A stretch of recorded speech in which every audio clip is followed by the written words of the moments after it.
Good morning. পরীক্ষা প্রস্তুতি YouTube চ্যানেলে তোমাদের সকলকে আর একবার ওয়েলকাম। পিএসসি ক্লার্কশিপ ক্লার্কশিপের নোটিফিকেশন পাবলিশ হয়েছিল 2023 সালের ডিসেম্বর মাসে, অর্থাৎ 8 তারিখ থেকে অনলাইন আবেদন শুরু হয়েছিল, যেটা 29 ডিসেম্বর অনলাইন আবেদন শেষ হয়েছিল। এবং প্রথমে নোটিফিকেশনে বলা হয়েছিল যে জুন মাসে টেন্টেটিভ একটা ডেট দেওয়া হয়েছিল যে ফ্রিলি পরীক্ষাটা সেটা জুন মাসে হবে, কিন্তু পরবর্তীকালে আবার পিএসসি ডেট চেঞ্জ করে বর্তমানে টেন্টেটিভ ডেট 16ই নভেম্বর দিয়েছে। 16-17 দুটো তারিখ দেওয়া হয়েছিল, কিন্তু অনেক আন্দোলনের পরে বা ছাত্রদের অনুরোধে অবশেষে যে খবর পাওয়া গেছে, গ্রিন সিগন্যাল পাওয়া গেছে, সেটা হচ্ছে যে পিএসসি ক্লার্কশিপের পরীক্ষাটা একদিনেই হবে, সম্ভবত একটা শিফটেই পরীক্ষা হচ্ছে। এর আগের যে 2019 সালের পরীক্ষা নোটিফিকেশনে সেটা একদিনে দুটো শিফটে হয়েছিল, কিন্তু জানি না এবার কি হবে, সম্ভবত একদিনে একটা শিফটেই হতে চলেছে। যেমনটা হয়েছিল ফুডের ক্ষেত্রে অনেকদিন ধরে পরীক্ষা চলেছিল, অনেকগুলো শিফট ছিল। তো সেই রকম সমস্যা যাতে না হয় তার কারণে এখানে যেহেতু অনলাইন পরীক্ষা হচ্ছে না, তো নর্মালাইজেশনের যে ব্যাপারটা সেটাও আসছে না, সেই কারণে এই সমস্ত দূর করার জন্য একদিনে একটা পরীক্ষাতেই হওয়া উচিত। তো হাতে আমাদের সময় যেটা থাকছে পিএসসি ক্লার্কশিপের ক্ষেত্রে, দেখো যে 3 মাস মতো সময় থাকছে হাতে। আর 3 মাস মতো সময় আছে, এটা হচ্ছে আগস্টের 13 তারিখ, আজকে সেপ্টেম্বর, অক্টোবর, নভেম্বরের 16 তারিখ হলে হাতে মাত্র আর 3 মাস সময় আছে।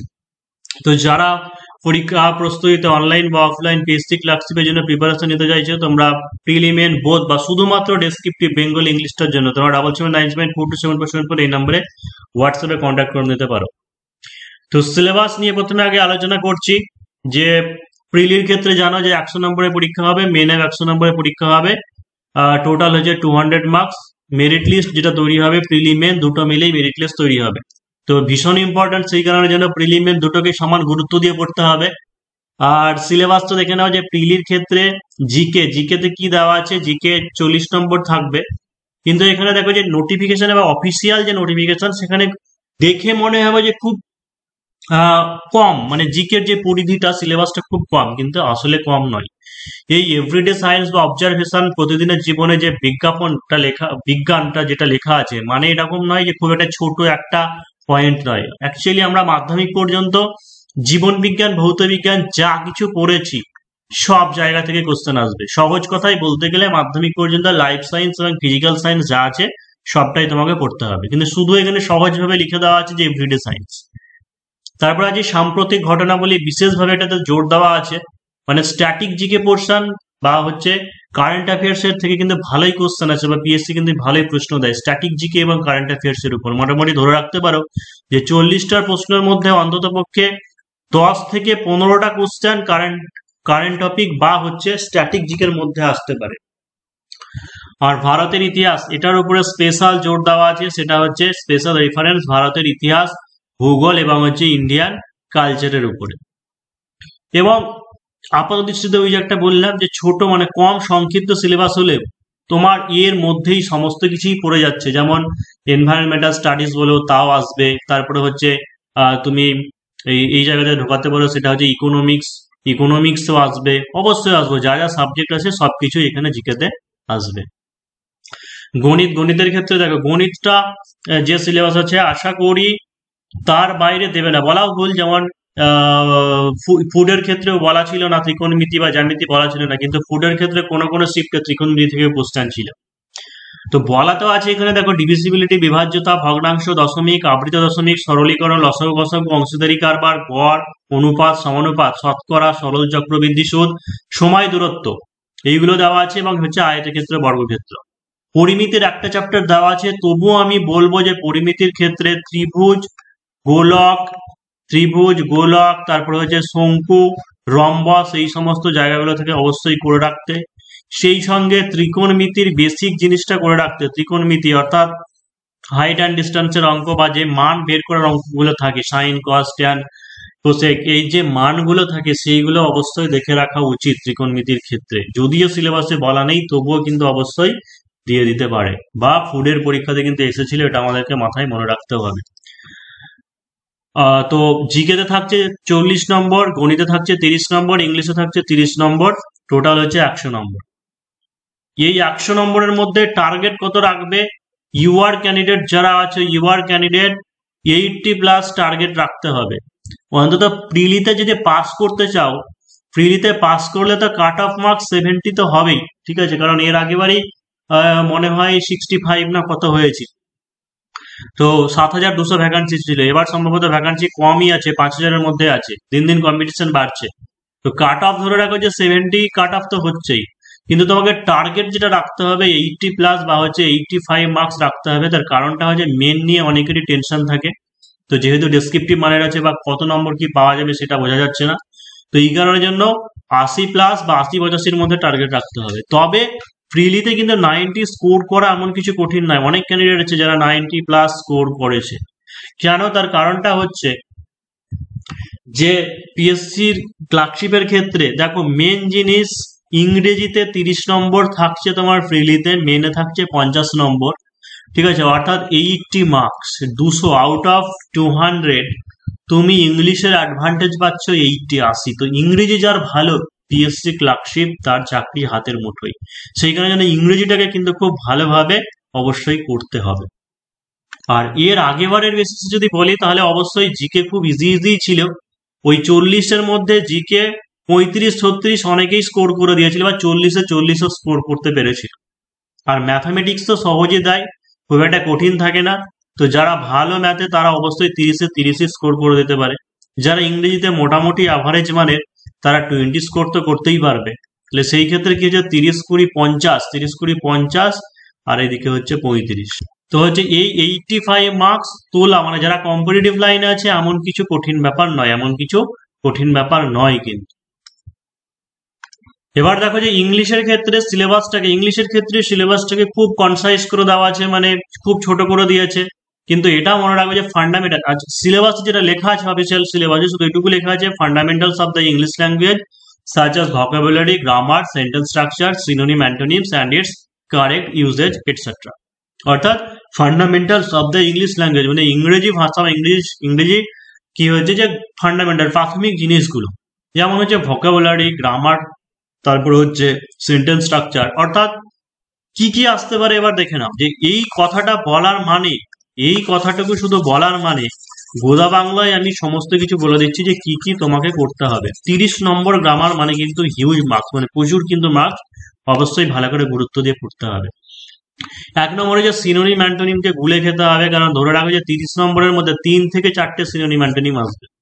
ওয়ান ওয়ার্ড সাবস্টিটিউশন মোটামুটি 2টো আসবে। ইডিয়াম ফ্রেজ ধরে রাখো এটাও 2টো থেকে 3টে আসবে। তো এইগুলো হচ্ছে মুখস্থ করার ব্যাপার, মানে এইগুলো তো তোমাকে বুঝতে হচ্ছে না। যে অনেকে বলে যে আমি ইংরেজিতে খুব দুর্বল, ইংরেজিতে খুব কাঁচা, কি করবো বুঝতে পারছি না। তো এইগুলো তো মুখস্থ করার জিনিস, সিনোনিম অ্যান্টোনিম, ওয়ান ওয়ার্ড, তারপরে হচ্ছে ইডিয়াম ফ্রেজ, এই সমস্ত জিনিস, তাই এগুলোকে মুখস্থ করো, ঠিক আছে, এগুলো তাহলে অবশ্যই কমন পেয়ে যাবে। তারপরে হচ্ছে কারেক্ট স্পেলিং, শুদ্ধ বানান, কারেক্ট স্পেলিং এখান থেকে ধরে রাখতে পারে যে 2টো আসবে। তারপরে যে ফ্রেজাল ভার্ব এখান থেকে 1-2টো আসতে পারে। সাফিক্স, প্রেফিক্স, তারপরে যে কালেকটিভ নাউন্স, অর্থাৎ কোনো ওয়ার্ডের আগে বা পরে কি লাগিয়ে চেঞ্জ হবে মিনিং।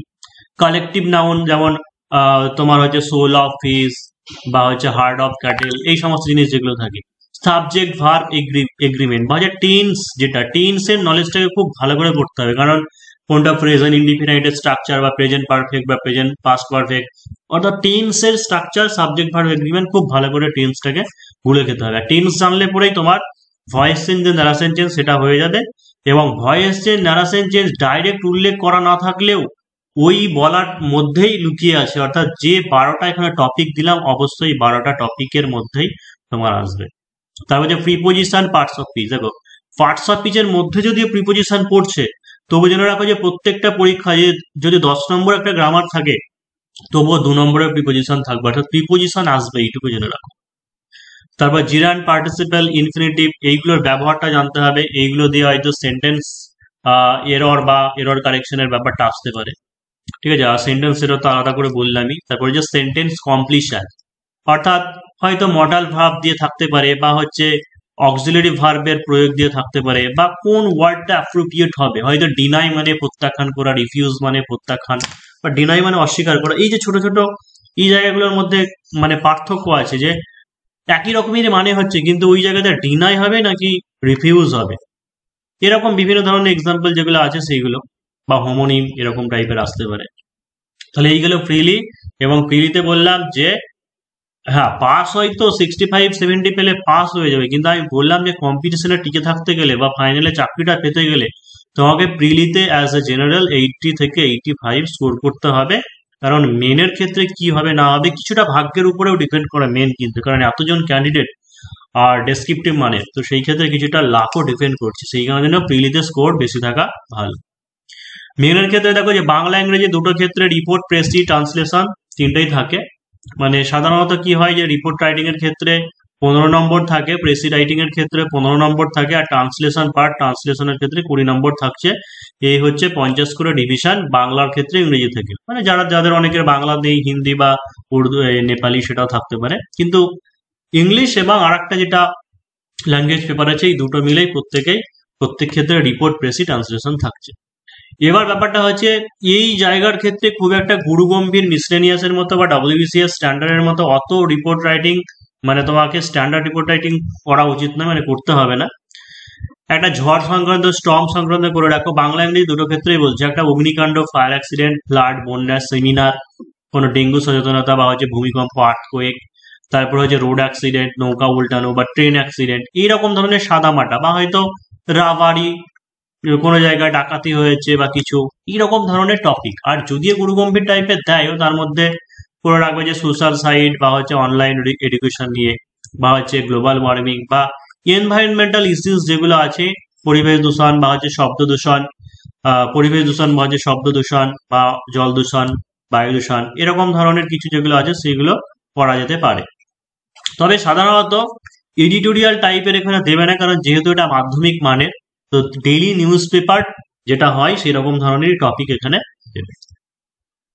তো মেনের ক্ষেত্রে দেখো যে আশা করি যারা বেঙ্গলি ক্ষেত্রে যে পার্টটা থাকে বা নিজস্ব যাদের মাতৃভাষা যে ল্যাঙ্গুয়েজটা নেবে, সেখানে 30-35 স্কোর করা ইজি থাকে। কিন্তু ইংলিশে অনেকেরই ভিজে থাকে, অনেকেই ইংলিশে টাচই করে না, হয়তো রিপোর্ট রাইটিংটা ছোটখাটো একটু আলতু লিখে বা ট্রান্সলেশনটা যা পারে লিখে, কিন্তু অনেকে যেমন টেন্সটাকে বুঝতে পারে না। তো এই যে ইংলিশের ব্যাপারটা প্রাথমিক ফান্ডামেন্টাল থেকে যদি করতে যাও, তাহলে তোমাকে আগে টেন্সের ব্যাপারটাকে ভালো করে বুঝতে হবে, এবং হচ্ছে কিভাবে ন্যূনতম মার্কস তুমি পাবে বা একটা রাইটিং করে আসতে পারবে, মানে লিখে আসতে পারবে বা ট্রান্সলেশনটা করে আসতে পারবে। সেই কারণে যেন অবশ্যই শুধুমাত্র প্রিলি হয়ে যাবে তারপর থেকে টার্গেট নিলে হবে না, সেটা এখন থেকে টার্গেট নিতে হবে। তার কারণটা হচ্ছে দেখো যে 16ই নভেম্বর যদি আমাদের প্রিলি পরীক্ষা হয়ে যায়, তাহলে জেনে রাখো যে 4 থেকে 5 মাসের মধ্যে তোমার রেজাল্ট আউট হয়ে যাবে। তাহলে হচ্ছে ডিসেম্বর, জানুয়ারি, ফেব্রুয়ারি, মার্চ, অর্থাৎ হচ্ছে এপ্রিল মাসের দিকে, ঠিক আছে, অর্থাৎ তোমার 2025-এর এপ্রিল মাসের দিকে কিন্তু মেন পরীক্ষা হয়ে যাওয়ার সম্ভাবনা, এপ্রিল বা মে মাসের দিকে। তাহলে সেই ক্ষেত্রে এখনো হাতে কিন্তু অনেকটাই সময় আছে, অর্থাৎ সব মিলে মেন পরীক্ষার জন্য আজকে থেকেও প্রায় 7-8 মাস হয়তো সময় পেয়ে যাবে। ঠিক আছে, এই 7-8 মাস সময় পেয়ে যাবে, কিন্তু যাদের ক্ষেত্রে ল্যাঙ্গুয়েজ গ্রুপে ভীষণ প্রবলেম আছে, এই 7-8 মাসেও তোলাটা অসম্ভব হবে।